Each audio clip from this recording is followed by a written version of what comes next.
Dear students, आप सभी लोगों का स्वागत है आपके अपने यूट्यूब चैनल डीजे सर पर। आज का यह वीडियो क्लास 10th के बच्चों के लिए बहुत ही इंपॉर्टेंट है। तो चलिए आइए स्टार्ट करते हैं सामाजिक विज्ञान के मोस्ट इंपॉर्टेंट बहुविकल्पी प्रश्नों की सीरीज को। डियर स्टूडेंट्स, यदि आप अपना बोर्ड एग्जामिनेशन करना चाहते हैं अच्छे से क्लियर, तो आप सभी लोगों को रहना होगा डीजे सर चैनल के नियर, और रेगुलर स्टडी आपको जारी रखनी होगी और सेल्फ स्टडी भी अपना आप स्टार्ट कर दीजिए, ठीक है। क्योंकि अब एग्ज़ाम जो है अब आपसे ज़्यादा दूर वो नहीं है। तो सामाजिक विज्ञान क्लास 10 के बच्चों की बहुविकल्पी प्रश्नों की सीरीज को हम लोग स्टार्ट करते हैं, और इस चैनल का जो लिंक है उसे भी अपने फ्रेंड सर्कल में शेयर ज़रूर कर दें, ताकि वो लोग भी फटाफट से जुड़ जाएं और रेगुलर अपने स्टडी जो करते हैं उनको वो अच्छे से सार्थक बना सकें। पहला देखिए हम लोग का प्रश्न क्या है। संविधान में उल्लिखित 3 सूचियों में से कौन सा विषय समवर्ती सूची में शामिल है। देखिए बहुत ही इंपॉर्टेंट यह प्रश्न है। संविधान में उल्लिखित 3 सूचियों में से कौन सा विषय समवर्ती सूची में शामिल है। ऑप्शन नंबर ए दिया गया कृषि, बी जो दिया गया है शिक्षा, ऑप्शन नंबर सी जो दिया गया रक्षा, ऑप्शन नंबर डी जो दिया गया है पुलिस। तो डियर स्टूडेंट्स, इस प्रश्न का जो राइट आंसर हो जाएगा ऑप्शन नंबर बी करेक्ट हो जाएगा। शिक्षा जो है वो समवर्ती सूची में शामिल है। तो पहले प्रश्न का जो राइट आंसर हो जाएगा ऑप्शन नंबर बी करेक्ट हो जाएगा। देखिए बात हो रही है यहाँ पर समवर्ती सूची की।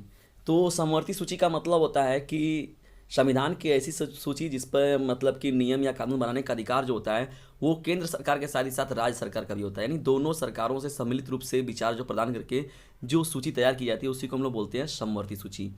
और देखिए समवर्ती सूची का जो प्रावधान लाया गया था ये ऑस्ट्रेलिया कानून से लाया गया, ठीक है, बहुत ही इंपॉर्टेंट है। और उसके साथ ही साथ देखिए संघ सूची, राज्य सूची। तो राज्य सूची का मतलब देखिए 3 प्रकार की सूचियां का मतलब क्या हो गया। एक राज्य सूची होता है, राज्य सूची का मतलब इसमें कानून बनाने का अधिकार जो राज्य सरकार के पास होता है।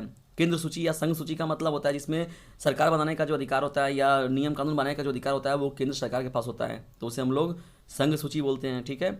और समवर्ती सूची का मतलब इसमें केंद्र और राज्य दोनों को शामिल करके बनाया जाता है, उसे समवर्ती सूची कहते हैं, ठीक है। तो ये पहला हम लोग का प्रश्न हो जाएगा। इंपॉर्टेंट प्रश्नों की सीरीज में बढ़ते हैं हम लोग अब दूसरे प्रश्न की ओर। दूसरा हम लोग का प्रश्न जो है बहुत ही इंपॉर्टेंट है। तो प्रश्न कुछ ऐसा है। संघात्मक शासन प्रणाली में अधिकारों का विभाजन होता है। बहुत ही इंपॉर्टेंट प्रश्न है। संघात्मक शासन प्रणाली में अधिकारों का विभाजन होता है। ऑप्शन जो दिया गया चलिए हम लोग उसको देखते हैं। केंद्र व राज्यों के मध्य, बी जो ऑप्शन दिया गया एक राज्य एवं अन्य राज्यों के बीच, सी जो दिया गया व्यवस्थापिका एवं कार्यपालिका के मध्य, डी जो दिया गया व्यवस्थापिका एवं न्यायपालिका के मध्य। तो देखिए संघात्मक शासन प्रणाली में अधिकारों का जो विभाजन होता है वह केंद्र व राज्यों के मध्य होता है, ठीक है। तो 16वां जो प्रश्न दिया गया इस प्रश्न का जो राइट आंसर हो जाएगा ऑप्शन नंबर ए करेक्ट हो जाएगा। केंद्र व राज्यों के मध्य जो होता है उसे ही हम लोग विभाजन होता है, उसे हम लोग संघात्मक शासन प्रणाली कहते हैं। तो दूसरे प्रश्न का जो राइट आंसर होगा ऑप्शन नंबर ए करेक्ट हो जाएगा। डियर स्टूडेंट, जल्दी से मचा दीजिए डीजे सर चैनल का शोर, क्योंकि बोर्ड एग्जामिनेशन भी आ रहा है आपकी और साथ ही साथ प्री बोर्ड एग्जामिनेशन भी दस्तक दे चुका है। बढ़ते हम लोग तीसरे मोस्ट इंपॉर्टेंट प्रश्न की ओर। तीसरा देखिए हम लोग का प्रश्न क्या है। निम्नलिखित में से किस देश में सार्वजनिक जीवन में महिलाओं की भागीदारी सबसे अधिक है। बहुत ही इंपॉर्टेंट प्रश्न है यह। निम्नलिखित में से किस देश में सार्वजनिक जीवन में महिलाओं की भागीदारी सबसे अधिक है। जो दिया गया इसमें ऑप्शन नंबर है उसको देख लेते हैं हम लोग। तो जो बहुविकल्पी में आपका दिया गया पहला विकल्प ए जो दिया गया है नॉर्वे, बी जो विकल्प दिया गया है स्वीडन देश, सी जो है फिनलैंड, और डी जो दिया गया ये सभी। तो इस प्रश्न का जो राइट आंसर हो जाएगा ऑप्शन नंबर सी करेक्ट हो जाएगा। फिनलैंड जो देश है वहां पर सार्वजनिक जीवन में महिलाओं की भागीदारी सबसे सर्वोपरि है, सबसे अधिक मात्रा में है, ठीक है, परसेंटेज उसका बहुत ज़्यादा है। तो दिया गया जो प्रश्न संख्या आपका 3 था, इस प्रश्न का जो राइट आंसर हो जाएगा ऑप्शन नंबर सी करेक्ट हो जाएगा। आइए महत्वपूर्ण प्रश्नों की सीरीज में बढ़ते हैं हम लोग अब चौथे प्रश्न की ओर। चलिए डियर स्टूडेंट्स, महत्वपूर्ण प्रश्नों की सीरीज में बढ़ते हैं हम लोग चौथे प्रश्न की ओर। लेकिन आगे बढ़ने से पहले आपको एक मोस्ट इंपॉर्टेंट नोटिफिकेशन देते चलें। मेरा ग्रुप व्हाट्सएप नंबर है 950 690 285 7। फिर सुन लीजिए, मेरा ग्रुप व्हाट्सएप नंबर है 950 690 285 7। इस नंबर को सेव कर लीजिए आप, और इस नंबर से आप व्हाट्सएप ग्रुप में हमें मैसेज करके आप हमारे साथ जुड़ सकते हैं, और वो भी फ्री में। और अपने बोर्ड एग्जामिनेशन की बेहतर तैयारी आप हमारे मार्गदर्शन में कर सकते हैं, और वो भी पूरी का पूरा फ्री में। तो रेगुलर जो आपका जो रहेगा प्लेलिस्ट वाइज सब्जेक्ट वाइज जो भी आपके मोस्ट इंपॉर्टेंट नोटिफिकेशन रहेंगे वो आपको नियमित रूप से मिलते रहेंगे, और पूरा का पूरा जो व्यवस्था मिलेगा पीडीएफ मिलेगा सब आपको फ्री मिलेगा, उसमें कोई भी पैसा चार्ज आपका खर्च नहीं करना है, ठीक है। तो चलिए स्टार्ट करते हैं हम लोग। देखिए जो मैंने नंबर आपको बताया उस नंबर को सेव जरूर करिएगा, और उसे अपने डियर फ्रेंड्स में भी जरूर शेयर करें, क्लासमेट में जरूर शेयर करें। और खासतौर पर वे बच्चे जो कि प्राइवेट फॉर्म भर के पढ़ना है, या तो वे छात्राएँ या बालिकाएँ जो कि रेगुलर अपने इस क्लासेस के लिए कोचिंग वगैरह नहीं जा पाती हैं, आउटर साइड के लोग हैं, गांव देहात के लोग हैं, तो वहाँ तक यदि वीडियो का लिंक जाता है तो मुझे इस बात की बहुत खुशी होगी। इसलिए इस वीडियो का लिंक जो है उसे शेयर जरूर करें। आइए मोस्ट इंपॉर्टेंट प्रश्नों की सीरीज में बढ़ते हैं हम लोग अब चौथे प्रश्न की ओर। चौथा हम लोग का प्रश्न दिया गया है, भारत में जनगणना कितने वर्ष बाद होती है। इंपॉर्टेंट प्रश्न है, बहुत ही इंपॉर्टेंट प्रश्न है। भारत में जनगणना कितने वर्ष बाद होती है। जो दिया गया आपका ऑप्शन है, ऑप्शन नंबर ए है 5 वर्ष के बाद, बी जो दिया गया है 10 वर्ष के बाद, सी जो दिया गया है 8 वर्ष के बाद, और डी जो ऑप्शन दिया गया है 11 वर्ष के बाद। तो देखिए ये जो जनगणना कराया जाता है वो प्रत्येक 10 वर्ष के बाद कराया जाता है। तो चौथे प्रश्न का जो राइट आंसर हो जाएगा ऑप्शन नंबर बी करेक्ट हो जाएगा, 10 वर्ष के बाद। यदि आप सभी लोगों को बोर्ड एग्जामिनेशन में ज़्यादा नंबर पाने की है ख्वाहिश, तो डीजे सर चैनल बिल्कुल ही बनेगा आप सभी लोगों के लिए बेस्ट चॉइस। इसलिए डियर स्टूडेंट्स इस चैनल से जुड़े भी और लोगों को जोड़े भी, क्योंकि देखिए यहाँ पर कोई भी चीज़ें जो हैं आपको इजीली आप जुड़ जाएंगे, इजीली आपको प्रोवाइड कराई जा रही हैं, और जो भी आपके डाउट रहेंगे उनको सॉल्व कराया जा रहा है। इसलिए आप ग्रुप को ज्वाइन ज़रूर करें और इसे शेयर ज़रूर करें, क्योंकि याद रखिएगा sharing is the best way of learning. आप इसे दूसरों पर ज़रूर भेजें यदि मेरी फीस के रूप में आप कुछ देना चाहते हैं तो। बढ़ते हैं हम लोग 5वें प्रश्न के रूप में। 5वां हम लोग का देखिए प्रश्न जो है बहुत ही इंपॉर्टेंट है। वर्तमान में लोकतंत्र के रखवाले के तौर पर सक्रिय कौन है। बहुत ही इंपॉर्टेंट प्रश्न है। बहुत देखिए प्रश्नों का चुनाव भी वैसे ही किया गया जो कि बहुत ही महत्वपूर्ण है। प्रश्न को फिर सुनिए, कितना देख के ही जबरदस्त प्रश्न लग रहा है। वर्तमान में लोकतंत्र के रखवाले के तौर पर कौन सक्रिय है। ठीक है, जो दिया गया इसमें आपका ऑप्शन है उसको देख लेते हैं हम लोग। स्वतंत्रता का अधिकार ऑप्शन नंबर ए है, बी जो दिया गया सूचना का अधिकार, और सी जो दिया गया संपत्ति का अधिकार, और डी जो दिया गया शिक्षा का अधिकार। देखिए लोकतंत्र के रखवाले के तौर पर जो सक्रिय है उसे ही हम लोग सूचना का अधिकार कहते हैं। तो 5वें प्रश्न का जो राइट आंसर हो जाएगा ऑप्शन नंबर बी करेक्ट हो जाएगा, सूचना का अधिकार। क्योंकि जाहिर सी बात है जो चीज़ें होती हैं, जो चीज़ें घट रही हैं, हो रही हैं, तो उनका सूचना जो है वो लोकतंत्र में सभी लोगों को प्रोवाइड कराया जाता है। तो ये एक बहुत ही महत्वपूर्ण कदम है या बहुत ही महत्वपूर्ण चीज़ है जो कि इस लोकतंत्र में कहीं ना कहीं से सुरक्षित है। तो 5वें प्रश्न का जो राइट आंसर हो जाएगा ऑप्शन नंबर बी करेक्ट हो जाएगा। मोस्ट इंपॉर्टेंट प्रश्नों की सीरीज में बढ़ते हैं हम लोग अब 6वें प्रश्न की ओर। बहुत ही इंपॉर्टेंट यह प्रश्न है, भारत में राष्ट्रीय उपभोक्ता दिवस कब मनाया जाता है। बहुत ही इंपॉर्टेंट प्रश्न है, भारत में राष्ट्रीय उपभोक्ता दिवस कब मनाया जाता है। दिया गया जो आपका ऑप्शन है, ऑप्शन नंबर ए है 24 नवंबर को, बी जो दिया गया है 24 अक्टूबर को, सी जो दिया गया है 24 सितंबर को, और डी जो ऑप्शन दिया गया है 24 दिसंबर को। तो डियर स्टूडेंट्स इस प्रश्न का जो राइट आंसर हो जाएगा ऑप्शन नंबर डी करेक्ट हो जाएगा। प्रत्येक वर्ष देखिए जो होता है 24 दिसंबर को ही राष्ट्रीय उपभोक्ता दिवस के रूप में मनाया जाता है। ठीक है, बहुत ही इंपॉर्टेंट प्रश्न है। 6वें प्रश्न का जो राइट आंसर हो जाएगा ऑप्शन नंबर डी करेक्ट हो जाएगा। चलिए आइए इंपॉर्टेंट प्रश्नों की सीरीज बढ़ते हैं हम लोग अब 7वें प्रश्न की ओर। 7वां देखिए हम लोग का प्रश्न जो है बहुत ही महत्वपूर्ण है। श्रीलंका का सबसे प्रमुख सामाजिक समूह क्या है। ऑप्शन नंबर ए है तमिलों का, बी जो है सिंहलियों का, सी जो है डचों का, डी जो है हिंदुस्तानी तमिलों का।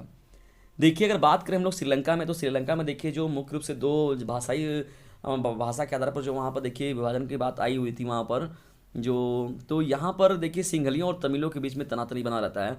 तो यहाँ पर देखिए प्रमुख रूप से अगर कहा जाए या ज़्यादा जिसका परसेंटेज है वहाँ पर सिंहलियों का है। तो 15वां जो आपका दिया गया प्रश्न संख्या ये कौन है, 7वां है। तो 7वें प्रश्न का जो राइट आंसर हो जाएगा ऑप्शन नंबर जो बी दिया गया वो करेक्ट हो जाएगा।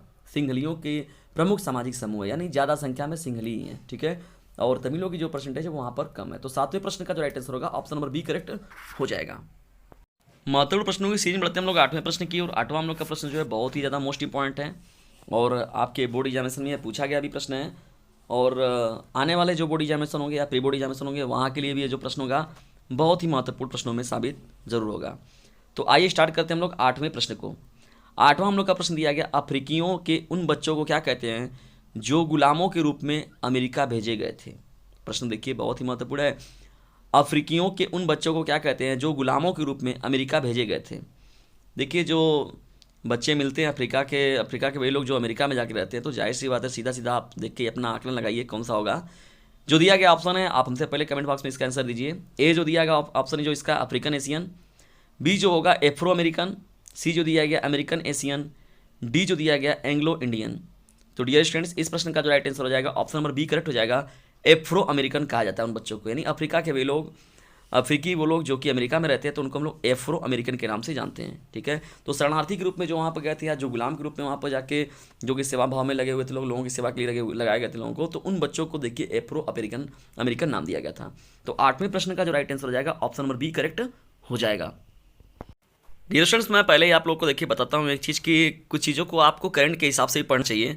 करंट के हिसाब से मतलब समसामयिक घटना के हिसाब से भी कभी कभी प्रश्न आपका मिलता है। तो अगर देखा जाए तो समसामयिक घटनाक्रम में देखा जाए तो ये प्रश्न बहुत ही इंपॉर्टेंट है, क्योंकि देखिए चुनाव का माहौल है और ये सभी प्रश्न जो है आपके चुनावी माहौल को देखते हुए ऑटोमेटिकली जो होते हैं इंपॉर्टेंट हो जाएंगे, क्योंकि चुनाव के बाद ही आपके एग्जामिनेशन होंगे। तो नौवां जो देखिए प्रश्न कुछ इसी प्रकार से है, आपके चुनाव से ही संबंधित है और पार्टी जहाँ से ही संबंधित है। निम्नलिखित में से कौन सी पार्टी राष्ट्रीय पार्टी है? बहुत ही इंपॉर्टेंट प्रश्न है। निम्नलिखित में से कौन सी पार्टी राष्ट्रीय पार्टी है? जो दिया गया आपका पूरा का पूरा विकल्प है उनमें से ए जो ऑप्शन दिया गया है बहुजन समाज पार्टी, बी जो दिया गया है भारतीय जनता पार्टी, सी जो दिया गया है राष्ट्रीय जनता दल और डी जो दिया गया समाजवादी पार्टी। तो देखिए राष्ट्रीय पार्टी के रूप में जो याद किया जाता है भारतीय जनता पार्टी को कहा जाता है, जिसे हम लोग बीजेपी भी कहते हैं। तो नौवें प्रश्न का जो राइट आंसर हो जाएगा ऑप्शन नंबर बी करेक्ट हो जाएगा।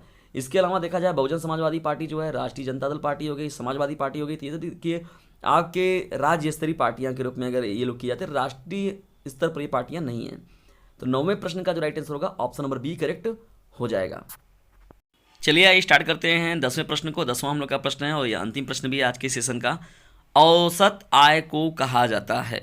बहुत ही इंपॉर्टेंट प्रश्न है। औसत आय को क्या कहा जाता है? दिया गया जो इसमें ऑप्शन है आपके, पहला जो ऑप्शन दिया गया ए प्रति व्यक्ति आय, बी जो दिया गया राष्ट्रीय आय, सी जो दिया गया सकल राष्ट्रीय उत्पाद, डी जो दिया गया सकल राष्ट्रीय आय। तो देखिए औसत आय को प्रति व्यक्ति आय के रूप में हम लोग देखते हैं। तो 10वें प्रश्न का जो राइट आंसर हो जाएगा ऑप्शन नंबर ए करेक्ट हो जाएगा। डियर स्टूडेंट्स, ये रहे 10 मोस्ट इंपॉर्टेंट बहुविकल्पी प्रश्न क्लास 10th के बच्चों के लिए। प्रश्नों की आज की ये सीरीज आपको कैसी लगी इसके बारे में कमेंट बॉक्स में ज़रूर बताएं, और साथ ही साथ यदि वीडियो थोड़ा सा भी आपको पसंद आता है तो इसे लाइक करें, शेयर करें, और चैनल पर नए तो चैनल को सब्सक्राइब करना बिल्कुल भी ना भूलें, और बेल आइकन की घंटी को भी प्रेस कर लें, क्योंकि मोस्ट इंपॉर्टेंट जो नोटिफिकेशन होगा चैनल का वो सबसे पहले आप पर मिलेगा।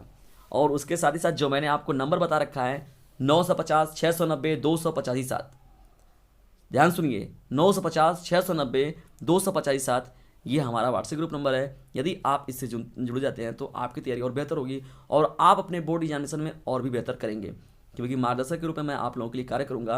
और उसमें कई जिलों के जब बच्चे जुड़ेंगे, कई विद्यालयों के प्री बोर्ड पेपर हो गए, कई विद्यालयों के, मैं इतने प्रश्नों का आपको रियलाइज करा दूंगा या नॉर्मलाइजेशन के रूप में इतने प्रश्नों का मैं आपसे प्रैक्टिस करा दूंगा कि आपको उन्हीं प्रश्नों में से पूरे के पूरे प्रश्न बोर्ड एग्जामिनेशन मिलेंगे। उससे बाहर कभी भी आपको प्रश्न नहीं मिलेगा। तो डियर स्टूडेंट, उसके लिए आपको क्या होगा, ग्रुप को ज्वाइन ज़रूर करना होगा। और सबसे बड़ी बात है कि फ्री में है, तो आपको ज्वाइन होने में लगता है, मुझे नहीं लगता है कि बहुत ज़्यादा कोई समस्या है। और दूसरी चीज़ कि आपको मेरी फीस ग्रुप में एक छोटा सा काम ज़रूर करना है, इस वीडियो का लिंक जो है उसे अपने क्लासमेट में शेयर ज़रूर करना है, क्योंकि आपको इतना समर्थन जरूर चाहिए। जो हमने बनाया हुआ है अपना आपकी बार बोर्ड परिवार, उसकी सार्थकता के लिए आप लोगों को इस चैनल का लिंक जो है उसे अपने क्लासमेट में या इकोनॉमिकल वीकर जो आपके फ्रेंड्स स्टूडेंट्स होंगे उन पर शेयर जरूर करना है। मेरी सहायता के रूप में आप लोगों को बस इतना ही करना है।